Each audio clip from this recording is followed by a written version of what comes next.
Hi everyone, let's try this again. I've got my first layer of the light yellow on. That was LY3. And now what I'm going to do is I'm going to take a mask. And I have just used the positive from my cut. And I'm going to use that and just cover up the best I can all those petals. Alright?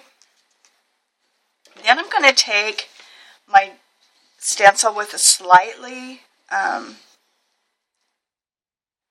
larger,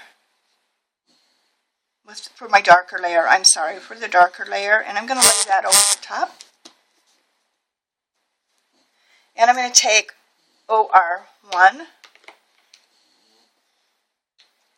and you can choose a different color if you want, depending on how dark you want the shading to be. And I'm just going to lay that over the top, excuse my arm, and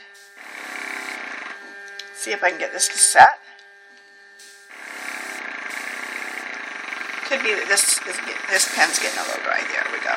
Okay, and then I'm just going to start spraying. Now I did use a little bit of repositionable glue in a couple of places on this stencil, but not a lot. And you don't have to go really dark on this, because you're going to add some additional shading using the bullet point.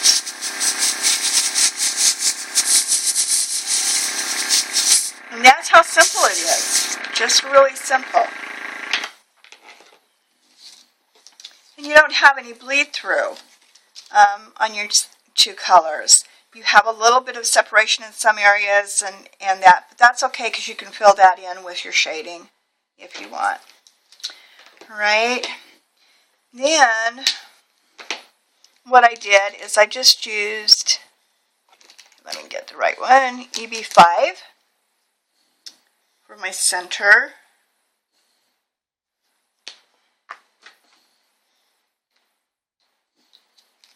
And I'm just going to start the center. I'm not going to do the whole thing, because I added a whole lot of details on mine. So make sure that you start off and get your marker set. Start off in here.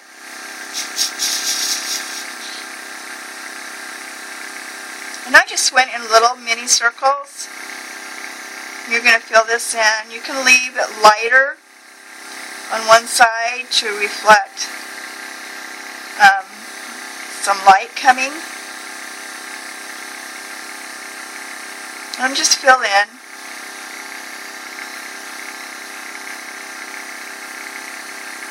Because you're going to go over this again with a darker color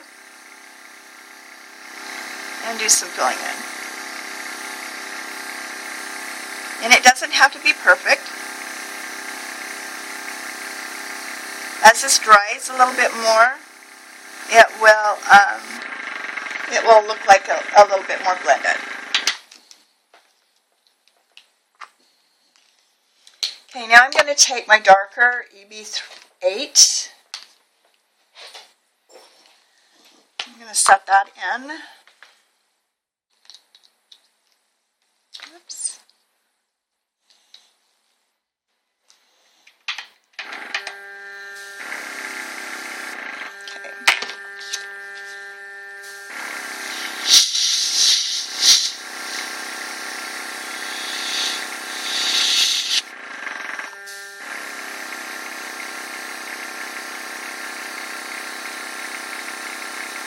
And as you can see, I'm holding this really close to my paper. I want to control a lot of the overspray. Turn it around.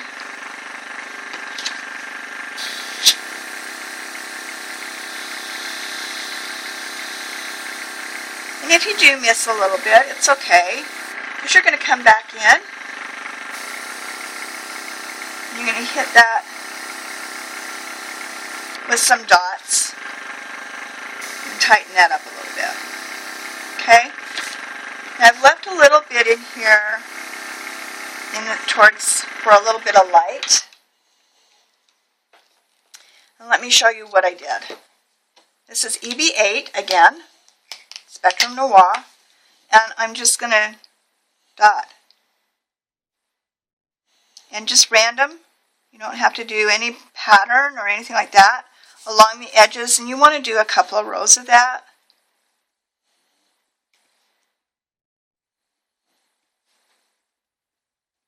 Now this is done on white paper. I did my samples for my project on light gray paper, index weight, which gives it a little bit different look.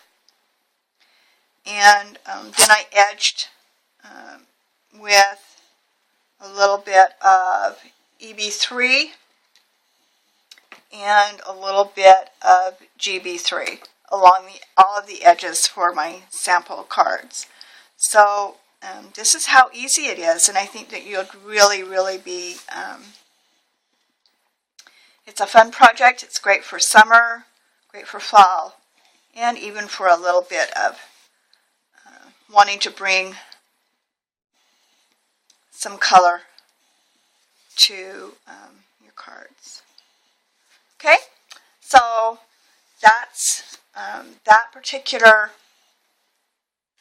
project on how to do it, basically just using the stencils. And I have 2 negatives, and 2 positives. So that make up the stencil. Very easy to do, and I love the colors that I chose for my project, and I hope that you'll choose something fun to do yours.